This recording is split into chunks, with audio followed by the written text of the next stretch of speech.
सांख्य योग और कर्मयोग का निर्णय। अर्जुन उवाच संन्यास कर्मणा कृष्ण पुनर्योगं च शंससि यच्छ्रे ऐत्योरेकं तन्मे ब्रूहि सुनिश्चितम्। अर्जुन बोले, हे कृष्ण, आप कर्मों के संन्यास की और फिर कर्मयोग की प्रशंसा करते हैं, इसलिए इन दोनों में से जो एक मेरे लिए भली भांति निश्चित कल्याणकारक साधन हो उसको कहिए। श्री भगवान उवाच संन्यास कर्मयोगश्च निःश्रेयस्करावुभौ तयोस्तु कर्म संन्यासात् कर्मयोगो विशिष्यते। श्री भगवान बोले, कर्म संन्यास और कर्मयोग ये दोनों ही परम कल्याण के करने वाले हैं, परंतु उन दोनों में भी कर्म संन्यास से कर्मयोग साधन में सुगम होने से श्रेष्ठ है। ज्ञेयः स नित्य संन्यासी यो न द्वेष्टि न कांक्षति निर्द्वंद्वो ही महाबाहो सुखम बंधात् प्रमुच्यते। हे अर्जुन, जो पुरुष न किसी से द्वेष करता है और न किसी की आकांक्षा करता है, वह कर्मयोगी सदा सन्यासी ही समझने योग्य है, क्योंकि रागद्वेषादि द्वंद्वों से रहित पुरुष सुखपूर्वक संसार बंधन से मुक्त हो जाता है।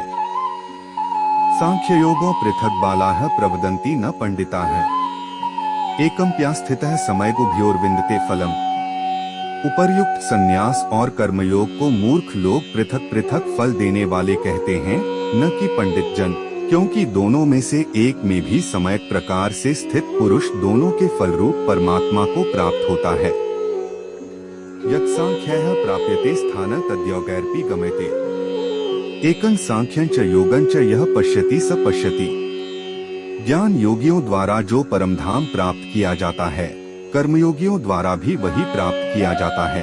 इसलिए जो पुरुष ज्ञान योग और कर्मयोग को फल रूप में एक देखता है, वही यथार्थ देखता है। संन्यासस्तु महाबाहो दुःखमाप्तुम्योगतः योगयुक्तो मुनिर्ब्रह्म न चिरेणाधिगच्छति।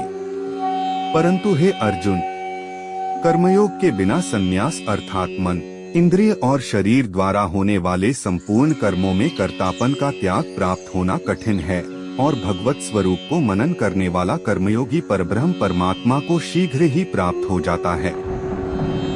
सांख्ययोगी और कर्मयोगी के लक्षण और उनकी महिमा। योगयुक्तो विशुद्धात्मा विजितात्मा जितेंद्रियः सर्वभूतात्म भूतात्मा कुर्वन्नपि न लिप्यते। जिसका मन अपने वश में है, जो जितेंद्रिय एवं विशुद्ध अंतःकरण वाला है और संपूर्ण प्राणियों का आत्मरूप परमात्मा ही जिसका आत्मा है, ऐसा कर्मयोगी कर्म करता हुआ भी लिप्त नहीं होता।